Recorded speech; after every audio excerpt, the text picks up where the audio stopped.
C'est l'avantage aussi pour le coup de l'entrepreneuriat, c'est de pouvoir accompagner plein de clients différents sur des moments hyper intéressants de leur développement. En fait, pour moi, le merchandising, c'est comme une demande en mariage, tu vois. T'as beau avoir un super produit, donc une magnifique bague, un superbe écrin, donc une magnifique boutique, une personne magnifique en face qui serait prête à t'épouser. Si tu lui envoies la bague à la tête et que tu lui dis « épouse-moi », bah en fait, il y a peu de chances pour qu'elle te dise oui. Bonjour et bienvenue dans Pour toutes ces bonnes raisons. Je suis Adrien Bernard, directeur merchandising et néo-entrepreneur. À travers ce podcast, je partage mes connaissances et celles de mes invités pour vous offrir un contenu riche et inspirant. Dans un commerce en constante évolution, je voulais, à travers ce podcast, aller au cœur du merchandising, du retail et de l'entrepreneuriat, le tout avec une touche de décontraction. Et je vous fais un petit rappel, chaque épisode sort un jeudi sur 2, alors n'oubliez pas de vous abonner pour ne rien manquer des prochains épisodes. Et puis, laissez un maximum d'avis si cet épisode vous a plu et surtout, partagez le podcast à vos amis, à votre famille, à votre N+1, N+2, votre stagiaire, votre alternant, bref, faites tourner ce podcast.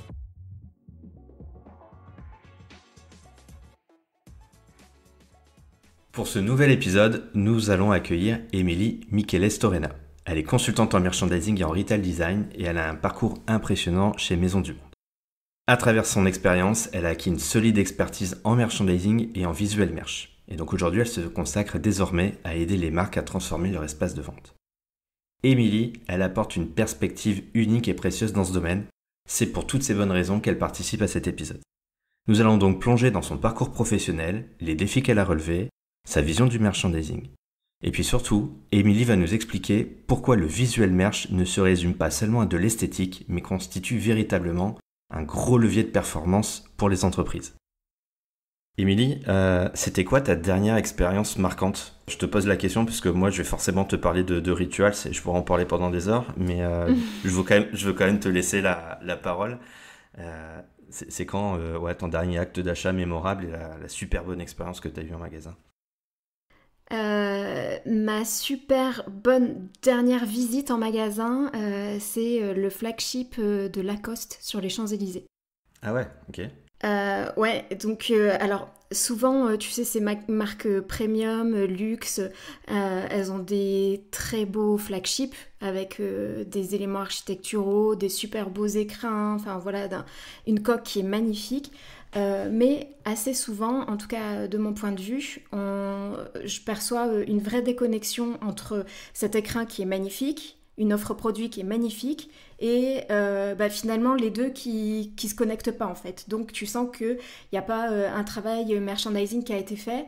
Et sur ce flagship là en particulier, moi je trouve que c'est justement en fait l'élément moi que j'ai trouvé marquant lors de ma visite, c'est que à la fois c'est un flagship hyper réussi parce qu'il est waouh, l'expérience elle est hyper mémorable, et d'un autre côté l'architecture elle a été conçue véritablement pour valoriser les produits, tu vois, t'as vraiment des tables qui sont pas juste des tables qui sont posées là parce que c'est des beaux objets architecturaux, mais c'est vraiment des tables qui ont été conçues pour valoriser le produit. T'as des vrais espaces qui sont conçus pour valoriser les polos, etc. Enfin tu sens qu'en fait c'est y a une vraie conscience en fait de l'offre, de la collection, et qu'on est vraiment là pour magnifier au-delà de créer une expérience de fou, de magnifier le produit. Donc ça, c'est peut-être un exemple qui revient assez régulièrement, mais je trouve que c'est la vraie force de Lacoste en général, ouais. D'accord. Bah écoute, moi, alors c'est pas flagship, mais si tu connais les magasins Rituals. Bien sûr. Bon, en fait, je pense qu'à chaque fois que je mets les pieds dans ce magasin, ils arrivent à me cueillir. Pourtant, je sais qu'ils me... Je sais comment ça se passe, je sais ce qui va se passer, et ils arrivent quand même à me piéger, mais vraiment quoi. Mais comment ? Mais écoute, le pire c'est que j'ai la réponse, mais non, mais je rentre dans le magasin, j'ai toujours un effet waouh avec l'ambiance et tu vois, ça me dégage un truc, ça joue un peu sur tous mes sens entre du visuel, de l'odeur, donc c'est hyper intéressant. Tout de suite, c'est très bête, mais on me dit voulez-vous laver les mains, et puis ils m'emmènent faire une petite expérience où je me lave les mains avec les nouveaux produits. Donc voilà, donc là déjà j'ai 2 produits dans le panier, et puis ouais, la force de vente elle est top, enfin, ils arrivent toujours à m'accompagner, donc voilà, donc quand ils me sortent tous les produits et que j'arrive en caisse, je suis sur les genoux, quoi. Ils y arrivent à chaque fois. Bref, voilà mon expérience à chaque fois mémorable. Mais écoute, assez parlé de moi. Je pense qu'on a plein de choses à voir ensemble. Et d'ailleurs, je suis ravi de t'accueillir sur le podcast pour toutes ces bonnes raisons. On va parler visuel, on va parler merchandising. Donc, on va même parler de visuel merchandising. Et je te le propose du coup en 3 parties. La première, forcément revenir sur ton parcours et tes réalisations. Un deuxième temps plutôt sur un peu dans le cœur de moteur sur ce qu'est le visuel merch et l'importance pour les enseignes. Et puis une troisième partie pour aller plus loin. Voilà. Est-ce que ça te va? C'est parti. Super. Si tu m'aurais dit non, ça aurait été très malaisant. Donc On peut couper les blancs sur les podcasts, c'est bien. Oh, allez, on fait ça. Bon, mais du coup, je te propose de te présenter, de revenir un peu sur tes expériences et nous dire un peu ton parcours. Oui, bien sûr. Alors en fait, moi, je viens d'un cursus de design, donc plutôt spécialisé en design d'espace à la base. Et pour dire, j'ai même été enseignante en design pendant 2 ans. Avant de me rendre compte assez rapidement que c'était pas, en tout cas l'éducation nationale, c'était pas ma voie.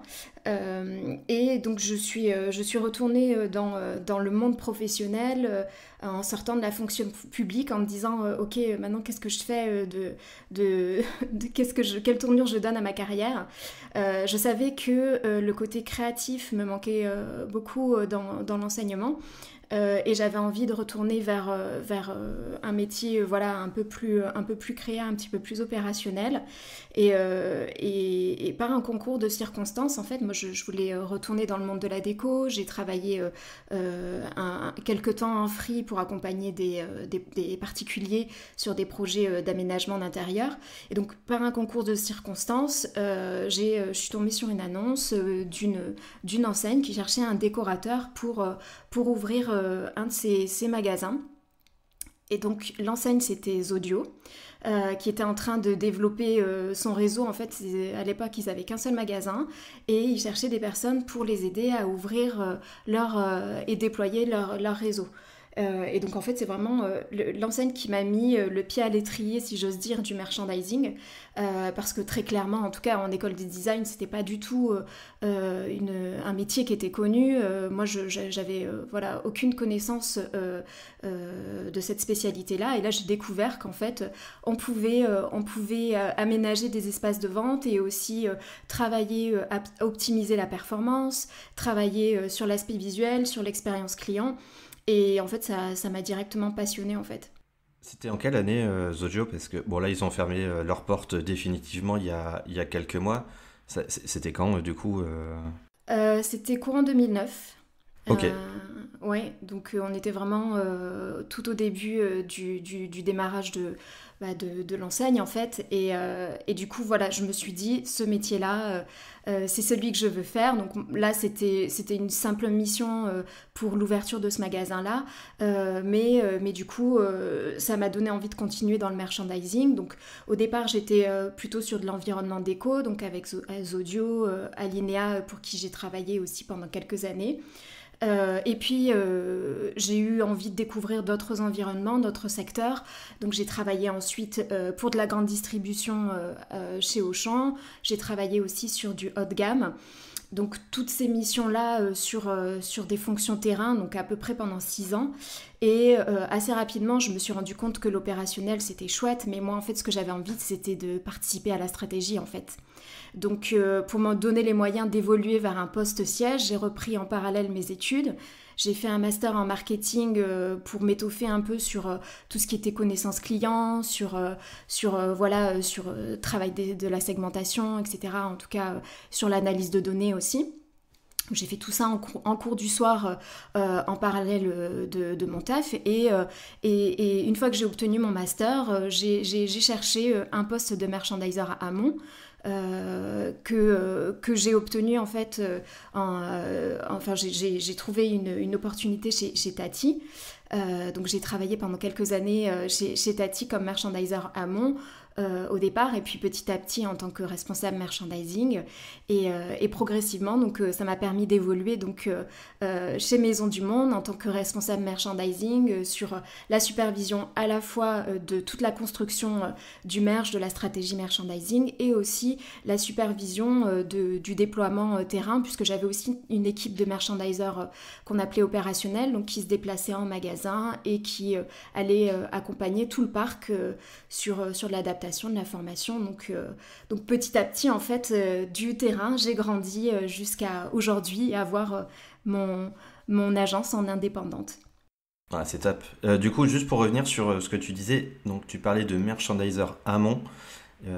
Est-ce que tu peux décrire très rapidement ce que c'est un peu les missions d'un merchandiser et en quoi ça peut être différent aussi d'un visual merchandiser, hein, tout simplement?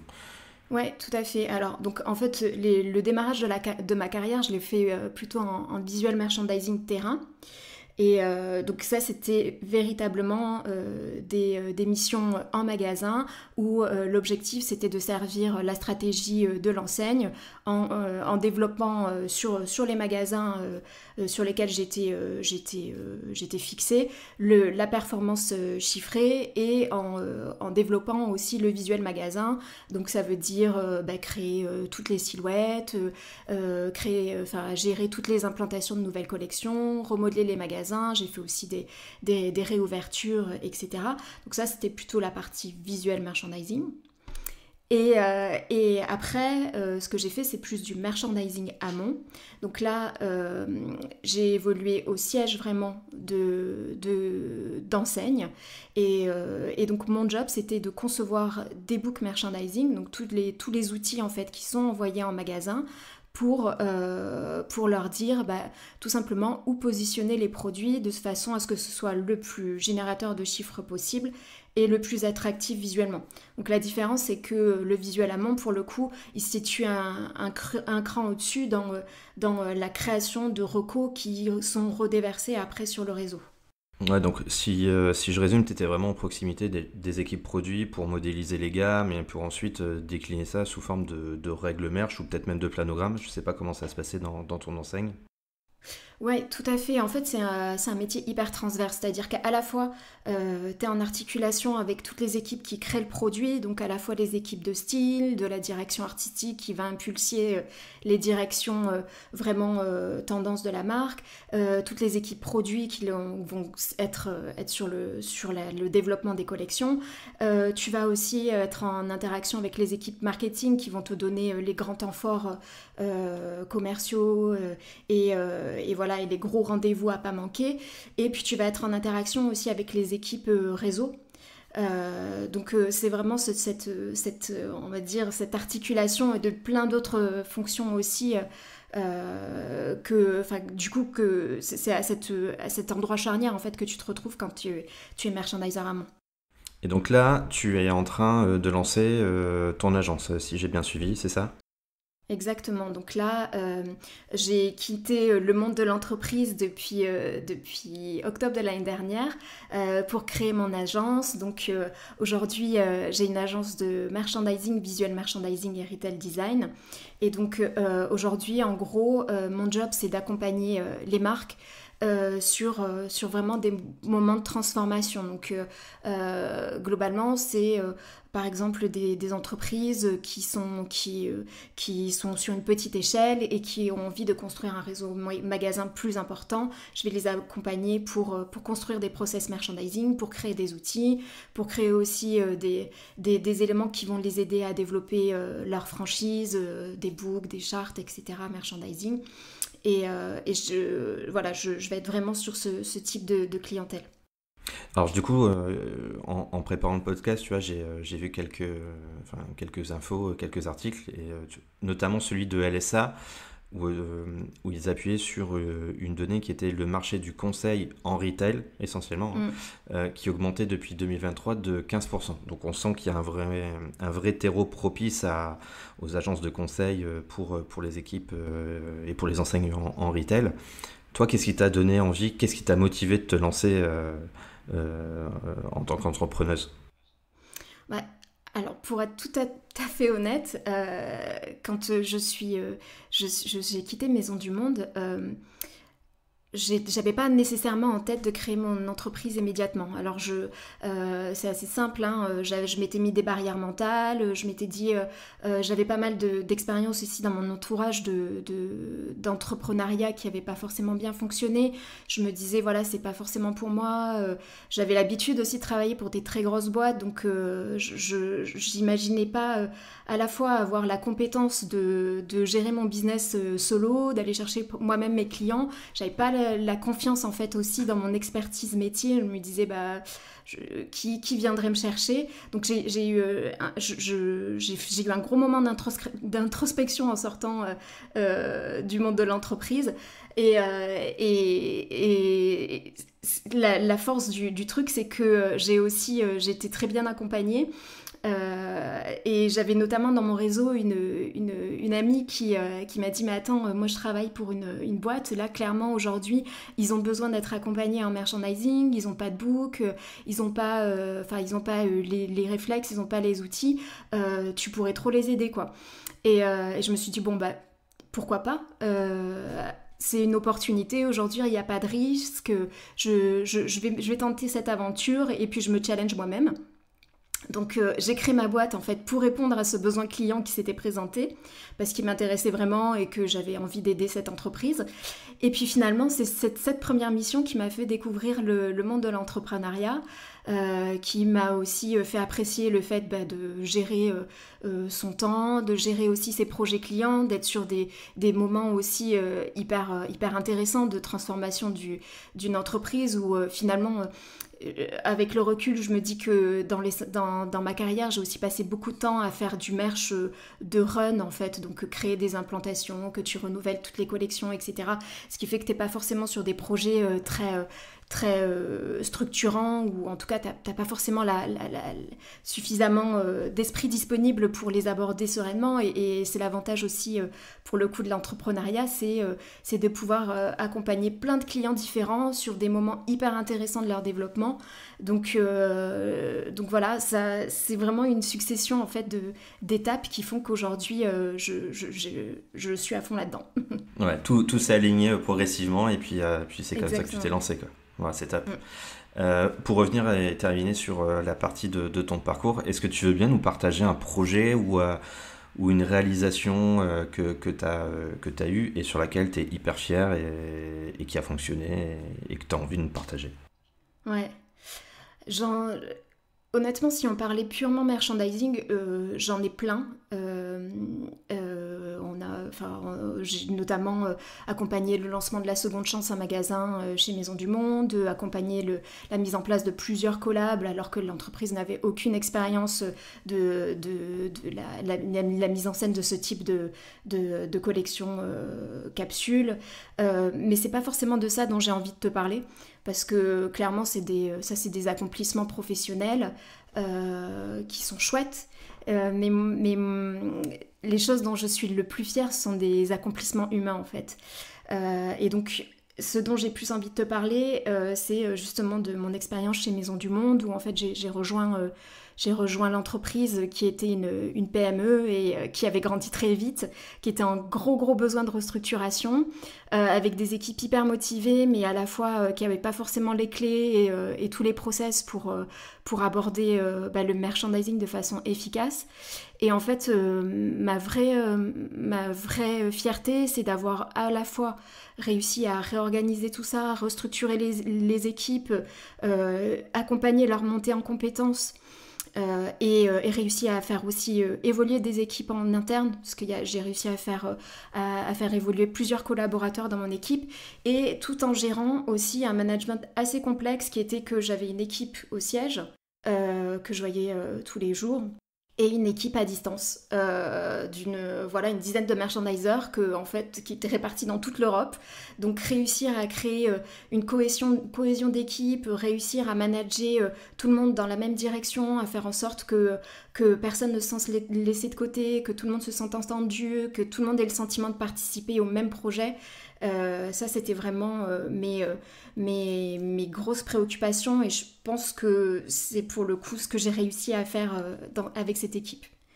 En termes de management, comment tu t'es organisé? Parce que avoir des équipes à distance, plus des équipes physiques, voire peut-être même en télétravail, qu'est-ce que tu as mis en place en termes de rituels? Comment tu arrivais à les engager et à faire cet esprit d'équipe? Et puis enfin, surtout à être tous alignés sur le même objectif. C'est particulièrement complexe, hein. Alors, ça s'est mis en place petit à petit, hein. J'ai essayé plein de choses. Il y a des choses qui n'ont pas du tout marché. Il y a des choses qui ont pris. On a évolué avec le temps. Clairement, le point numéro un, c'est d'avoir un rituel hebdo pour réussir à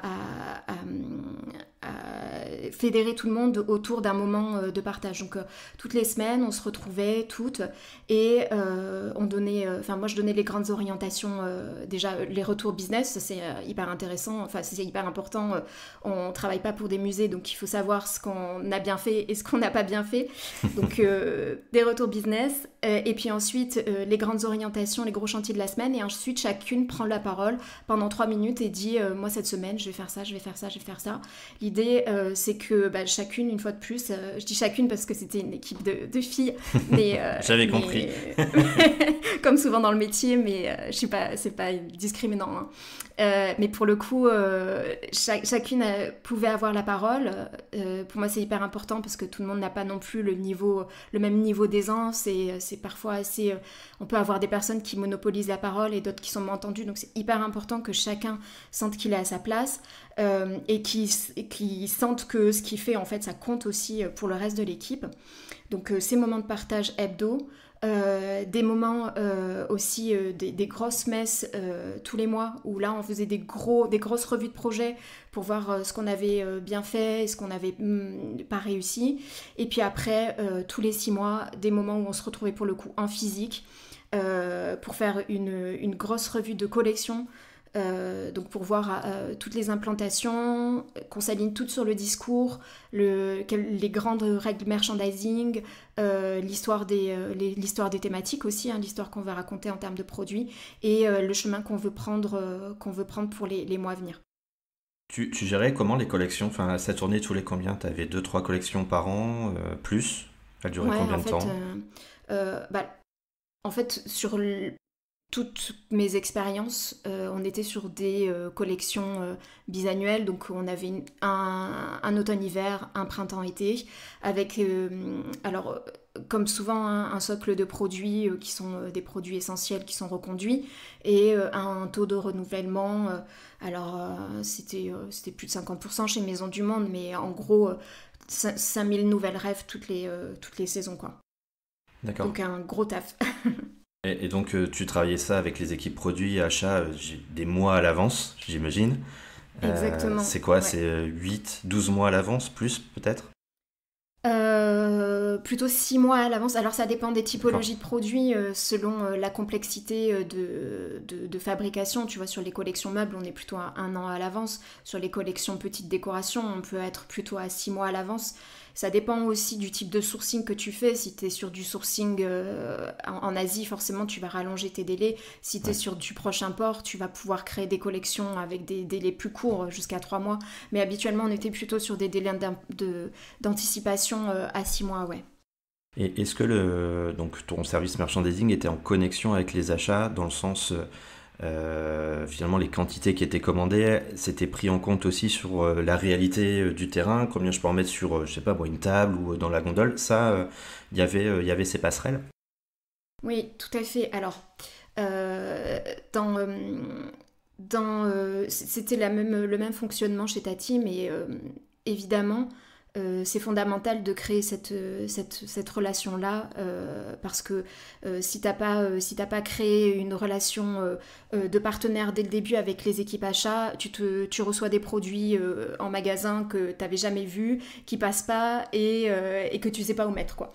Donc ça, clairement, si tu veux pas te retrouver dans cette situation-là, faut dès le début mettre en place une vraie relation de partenaire avec les chefs de produits. Et donc du coup, ce que j'ai fait dans les deux enseignes, c'est que à la fois, enfin, on intervenait très très en amont des collections. On était briefé sur les tendances, sur les styles qui allaient être exprimés sur les saisons à venir. Et en partenariat avec les équipes achats, on les accompagnait sur les constructions de collections, à la fois sur les largeurs des collections, donc le nombre de produits différents que devait composer chacune des collections, donc en macro, tu vois, le nombre de refs au total, et puis ensuite le détail pour chaque typologie de produit, parce que forcément, par exemple, si tu es dans le prêt-à-porter et que tu as 50% de ta collection, c'est du pantalon, et que tu as un t-shirt, tu es incapable de créer quoi que ce soit en magasin. C'est la même chose pour la déco, il faut que tu aies un équilibre de famille de produits qui soit cohérent. Donc on accompagnait les acheteurs sur ces constructions en largeur, et sur les constructions aussi en profondeur. Et on accompagnait aussi de façon un peu plus précise sur chaque produit, c'est-à-dire on pouvait dire sur tel produit, là il est un peu trop haut, il peut être dangereux en préhension client, ou alors si tu le fais un peu plus petit, je pourrais en mettre plus sur l'étagère. Donc on accompagnait sur des conseils comme ça, sur des conseils packaging aussi. Donc pour te répondre, c'est à la fois de l'accompagnement sur la construction en diversité, et à la fois en profondeur sur cette relation-là en fait. Ok. Alors j'ai une question là qui vient de surgir et qui va me permettre de faire la transition sur la deuxième partie. Tout à l'heure tu as dit on n'est pas des musées, on est là pour faire du business. Et tu vois, moi je pensais vraiment que le visuel merch c'était faire de la petite décoration, faire des vitrines plutôt sympas, et que voilà, c'était faire du beau. Tu me confirmes? Mais bien sûr. Malheureusement, c'est une conviction qui est assez ancrée dans le métier, et qui vient aussi nourrir cette confrontation entre les équipes merchandising et les équipes commerce. L'un disant, mais en fait, toi, ton métier, c'est faire du beau, et puis l'autre disant, toi, tu t'es là que pour vendre. En réalité, voilà, c'est pas du tout ça. Comme je disais tout à l'heure, le merchandising... D'ailleurs, on parle de visual merchandising, mais moi, je crois pas beaucoup en ce terme-là, en fait. Moi, je crois au merchandising tout court. Le merchandising étant un métier où ton job en fait c'est d'optimiser la performance d'un produit en magasin, et de faire en sorte aussi que les présentations soient harmonieuses. Après, ce qui va se passer, c'est que selon l'enseigne pour laquelle tu bosses, soit tu vas donner mettre très haut le curseur sur la performance et un peu moins sur le visuel, et d'autres enseignes où il va falloir que le visuel il soit très très poussé, mais en gardant toujours dans tous les cas un œil sur la performance. Donc non, le visual merchandising, c'est pas faire du beau, c'est faire du beau dans une recherche de performance. Et clairement, pour être hyper concrète, quand on créait des mises en scène chez Maisons du Monde, quand on choisissait de mettre tel coussin sur le fauteuil, c'était toujours parce que derrière, on avait recroisé avec les équipes achats qui avaient une forte conviction business sur tel ou tel produit, ou une forte conviction image, parce qu'on n'est pas non plus systématiquement en recherche de business à tout prix, sinon on ferait que des mises en avant avec les top produits, et ce serait archi hideux et pas du tout inspirant. L'idée c'est aussi de réussir à composer quelque chose qui soit performant, et qui soit aussi inspirant et novateur. Donc c'est un peu tout, c'est ça le visual merchandising, c'est cette composante, ce dosage très complexe. C'est de l'esthétique au service du commerce, quoi, en gros. Exactement, ouais, tout à fait. Donc, si je résume, un visuel merch, c'est pas un étalagiste ou un décorateur de magasin. Pour autant, un visuel merch, est-ce que c'est aussi un merchandiser, ou un merchandiser peut faire visuel merch? Enfin, tu vois, est-ce que cette passerelle, elle est facile? Alors, je pense que ça dépend véritablement de l'enseigne où tu as appris ton métier. Parce que souvent, le métier de visual merch, c'est un métier que tu apprends en magasin, souvent sur des fonctions terrain. Et c'est pour ça aussi que moi, de mon côté, j'avais repris mes études pour me muscler sur l'aspect analyse de données, parce que j'ai constaté assez rapidement que, en tout cas, les enseignes pour lesquelles j'avais travaillé, notamment les enseignes de prêt-à-porter, étaient très orientées beau, mais n'était pas forcément hyper forte en comment tu réussis à faire du beau en générant du business. Donc, pour te répondre, est-ce qu'un visuel merch peut devenir un merch? Ça dépend de où il a fait ses armes, ça dépend de à quel point il est en capacité d'analyser des assortiments, d'analyser des performances magasins, mais dans l'absolu, oui. Et s'il l'a pas appris de l'endroit enfin l'enseigne pour laquelle il a travaillé, bah il se forme. Voilà. Bon, imaginons, là, je suis en train de lancer une petite boutique. Ça serait quoi les petites recos ou les éléments clés que je dois prendre en compte pour travailler ma stratégie, ma stratégie visuelle merch. Voilà. Alors moi, mon conseil aux personnes qui lancent, aujourd'hui je dirais plutôt concept store parce qu'aujourd'hui c'est un peu le terme à la mode, Ok. plus que petite boutique, mais typiquement l'élément numéro un, c'est connaître sa clientèle et savoir l'histoire qu'on a envie de raconter. Parce qu'aujourd'hui, les clients, s'ils fréquentent des petites boutiques, c'est parce qu'elles ont des histoires particulières à raconter, sinon ils vont s'orienter plus vers des mastodontes qui vont aller les attirer sur du prix. Donc l'idée, c'est vraiment d'être hyper clair sur sa stratégie, de savoir qui on a envie de cibler, vers quel chemin on a envie d'aller, quelle histoire on a envie de raconter, et ensuite les choix visuel merchandising, ils vont en découler. Si tu veux, le visual merchandising, c'est un outil au service d'une stratégie de marque. Typiquement, tu vois un jean, il y a 50 façons de le présenter. Tu peux le mettre en facing, tu peux le plier en deux et le suspendre, tu peux le plier tout court. Et en fait, selon ce que tu as envie de raconter, faire raconter à ta marque, tu vas choisir tel ou tel type de présentation. Ce n'est qu'un outil en fait. Donc en fait, toute l'expérience d'achat qu'on peut avoir en magasin, tout est conditionné par le point de départ, c'est un peu le storytelling, l'histoire, le concept du magasin, quoi, en gros. Si tu as envie d'avoir une marque forte et cohérente, oui. C'est ma conviction. Ok, bah je vais essayer sur ma petite boutique alors de faire ça. Et du coup, à l'inverse, est-ce qu'il y a des erreurs ou des choses que tu vois en magasin qui te font bondir et que là tu pourrais nous partager? Ouais, alors en magasin en général, je pense que sur l'aspect merchandising en tout cas, une des erreurs courantes c'est de confondre l'opérationnel en général, donc l'implantation des produits et le merchandising justement. C'est-à-dire que installer des produits, faire du réassort, etc., c'est pas la même chose que faire du merchandising. Donc il y a aussi cette erreur de penser que comme on a un sens visuel développé, on sait faire du merchandising.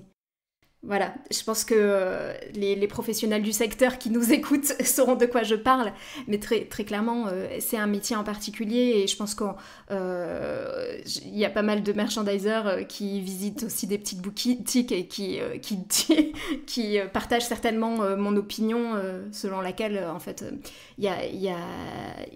tu peux être un très bon businessman et pas forcément un bon merchandiser, et c'est important de se former aussi sur ce point-là, quoi. Ouais, souvent, c'est ce que j'appelais dans mes expériences l'implantation au carton. C'est-à-dire que j'ai un tas de cartons devant moi, je l'ouvre, je l'implante, je prends le deuxième carton, je fais la même chose, et en fait, voilà, j'implante, je pose des produits sur une gondole, mais derrière, j'ai pas posé une histoire, j'ai pas accompagné mon client sur ses clés d'entrée, etc. C'est ce que j'appelais une implante au carton.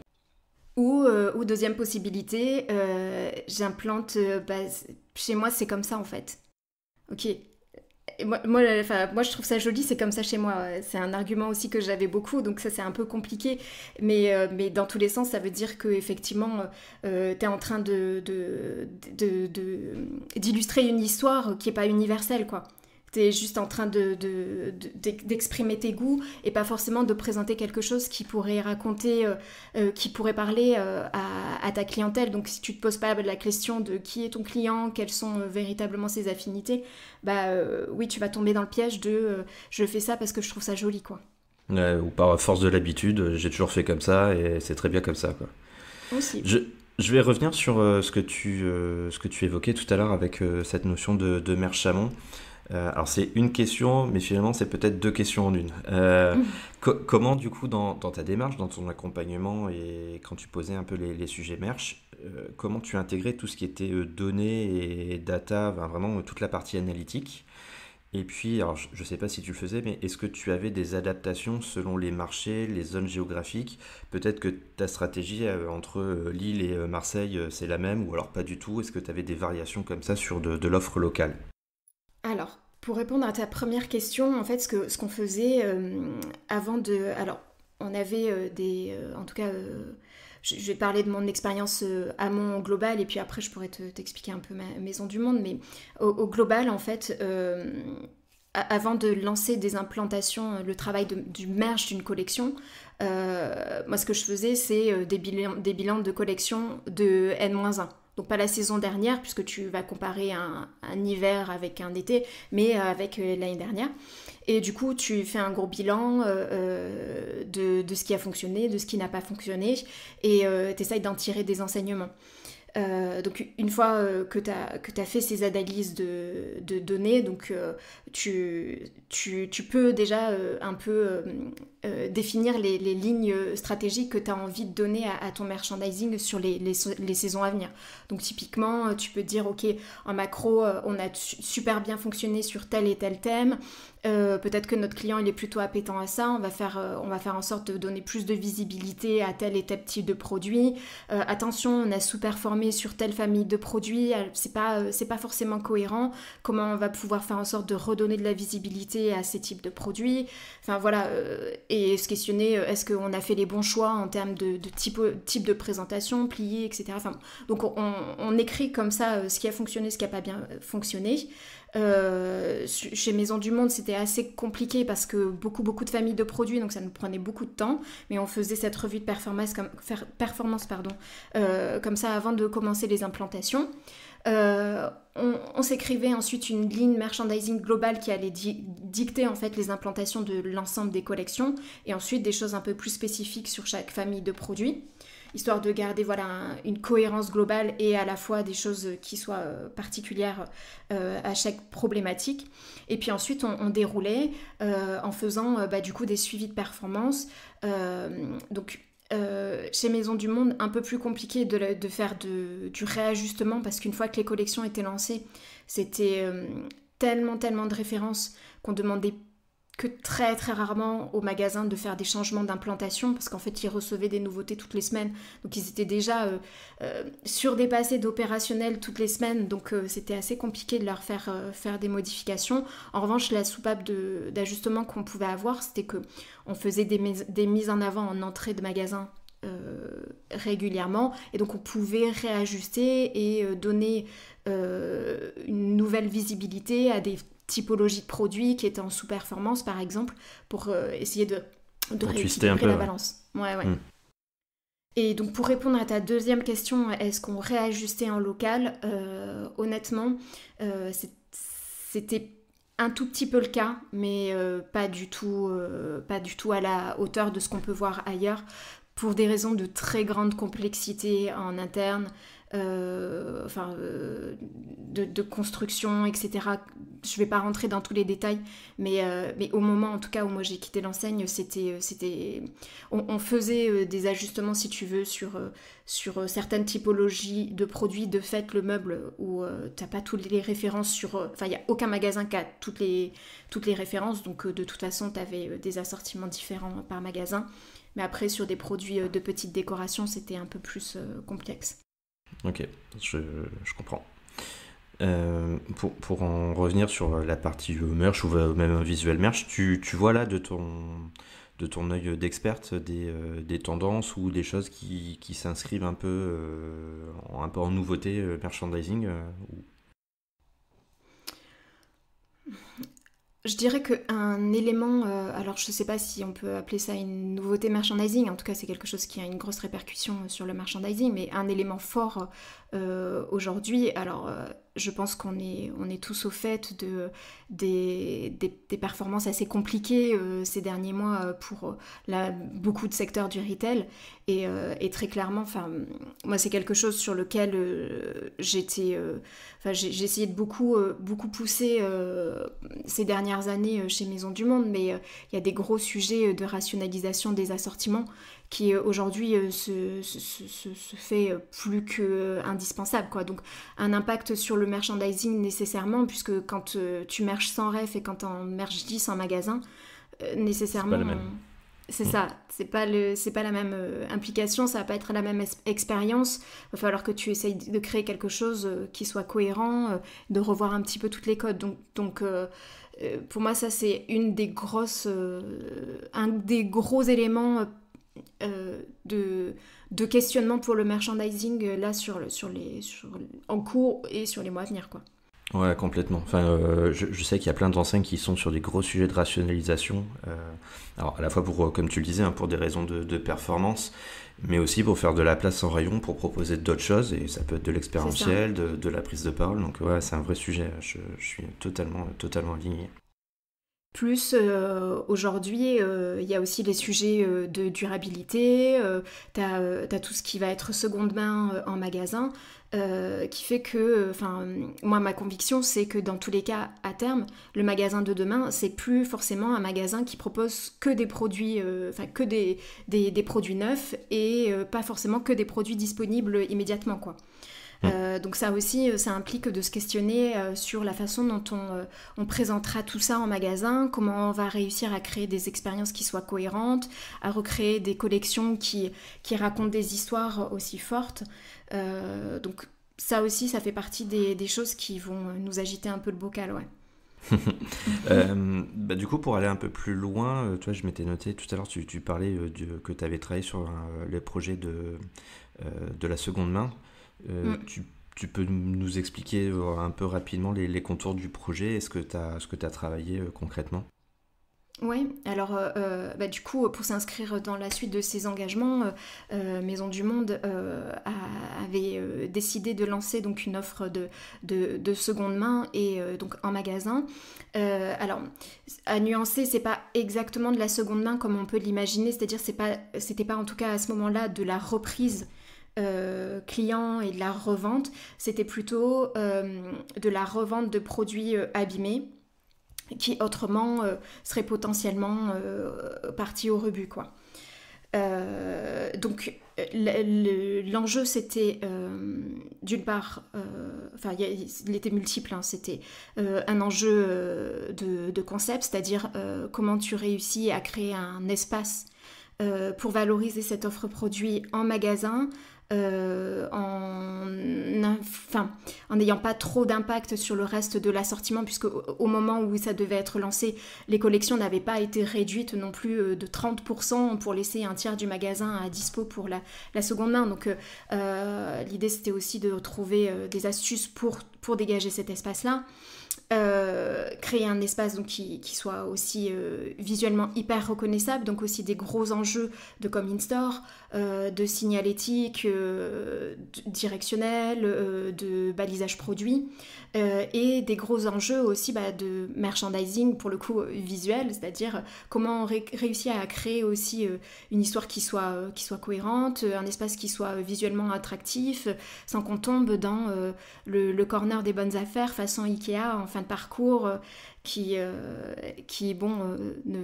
n'était pas trop en cohérence avec l'image inspirationnelle de l'enseigne. Donc, c'était un peu les trois gros enjeux sur ce projet-là. J'avoue que ça a été un gros chantier. Ouais, puisqu'il fallait faire la place, j'imagine qu'il fallait peut-être rebouger des familles de produits.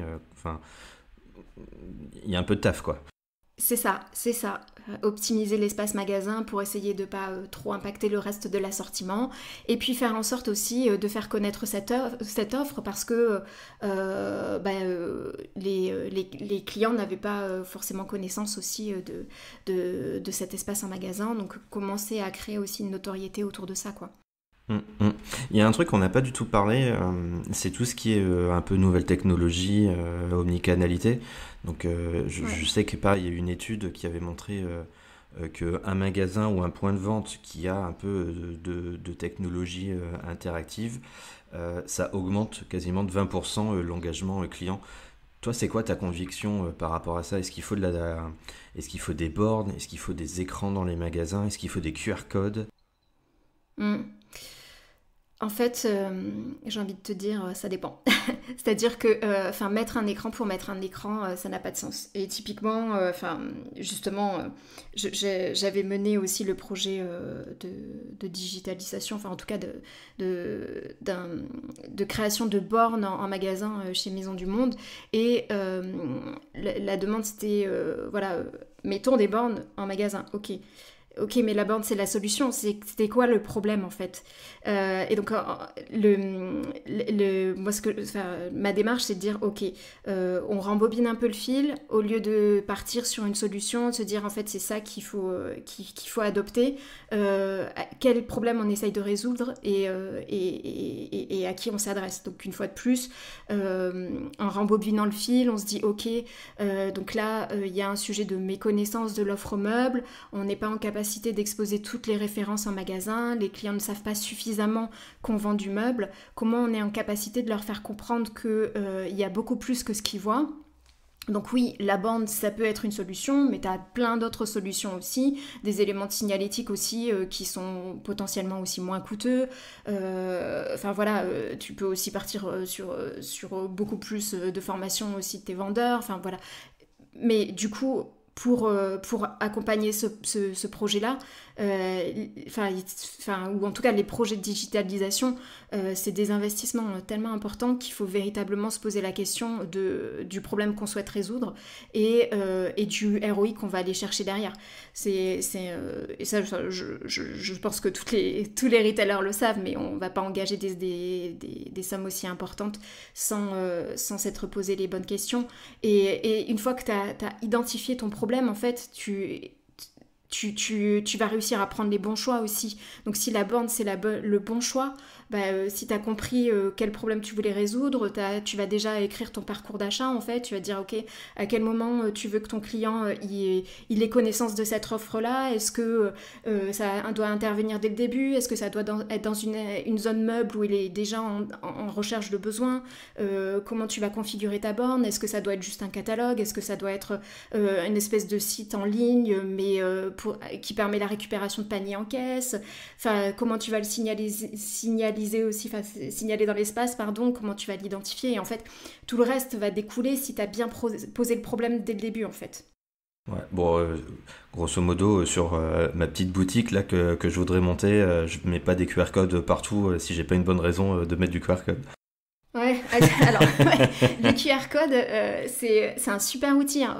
Vraiment, là aussi, le QR code, je fais un petit clin d'œil à une collègue qui était ma référente QRiste et avec qui on a beaucoup travaillé sur les QR codes et typiquement, à un moment donné, ça apparaissait comme étant la solution à tout parce que post-Covid, on envoyait partout dans les restos, machin, tout le monde voulait ça en magasin, ok, mais là encore, quel est le problème qu'on veut résoudre avec le QR code? Donc, et puis après, si on est bien OP sur le problème, ça va être une question de moyens, de comment on arrive à avoir des call to action qui soient hyper efficaces, que le client il comprenne ce qu'il va avoir comme résultat s'il flash. Mais en tout cas, faire du QR pour faire du QR, ça n'a pas trop d'intérêt, quoi. Ouais, c'est clair. Juste avant, tu vois, tu parlais de ROI.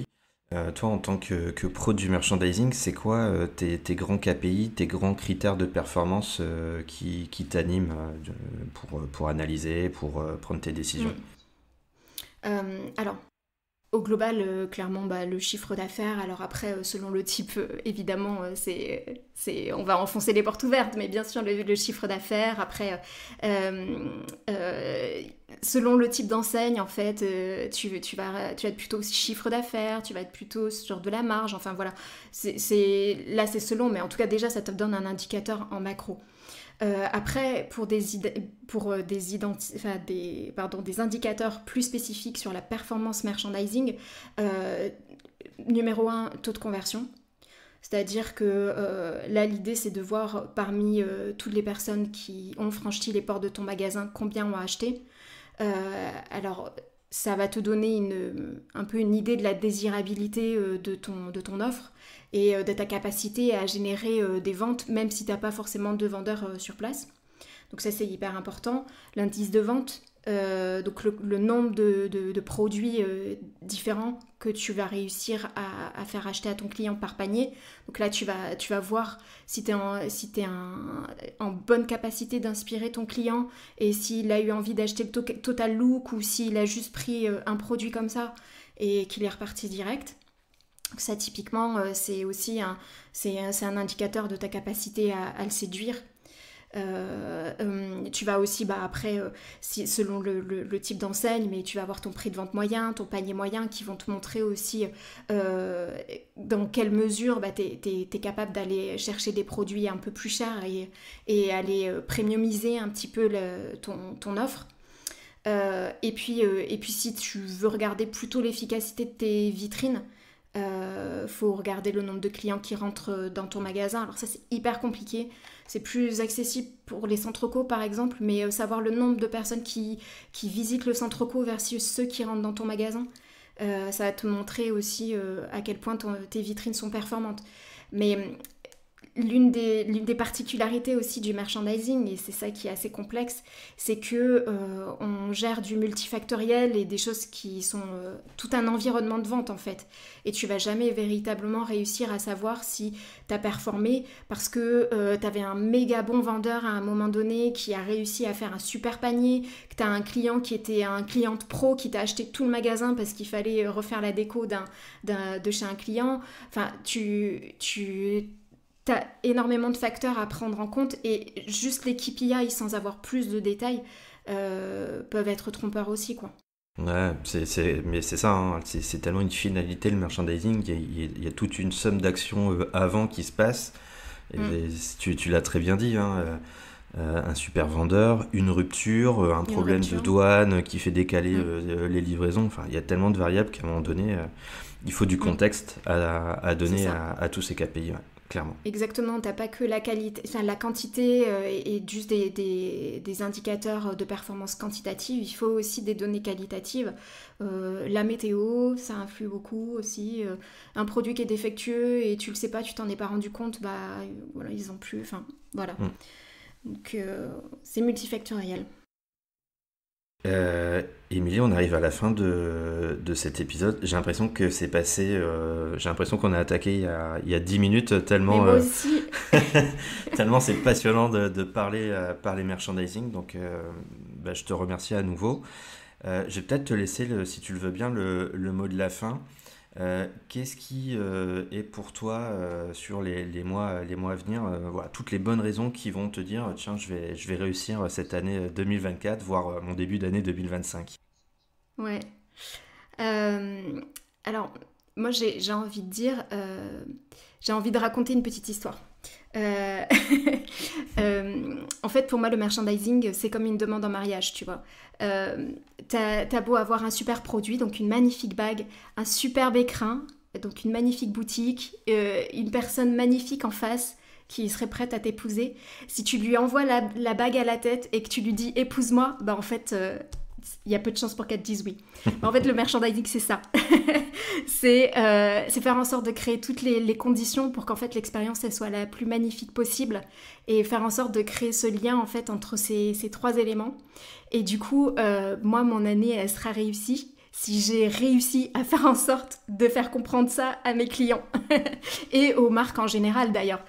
Et comprendre que c'est un métier en particulier, c'est une expertise, mais que derrière, on peut avoir un souvenir mémorable comme une magnifique demande en mariage. Écoute, je savais que pour être merchandiser, il fallait être un minimum romantique, et tu l'as parfaitement exprimé, donc ça me saute aux yeux maintenant.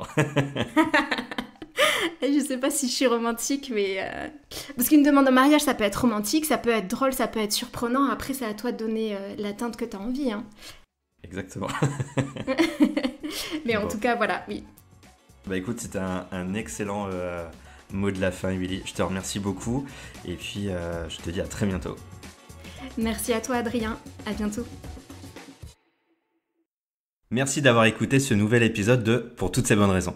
J'espère que vous avez trouvé autant d'inspiration et de plaisir que moi à travers les échanges de notre invité. Pour toute question ou pour discuter davantage, vous pouvez me contacter directement sur LinkedIn.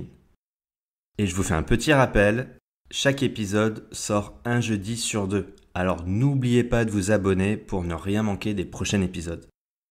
Je vous dis encore merci pour votre écoute et surtout à très bientôt pour un nouveau rendez-vous dans Pour toutes ces bonnes raisons.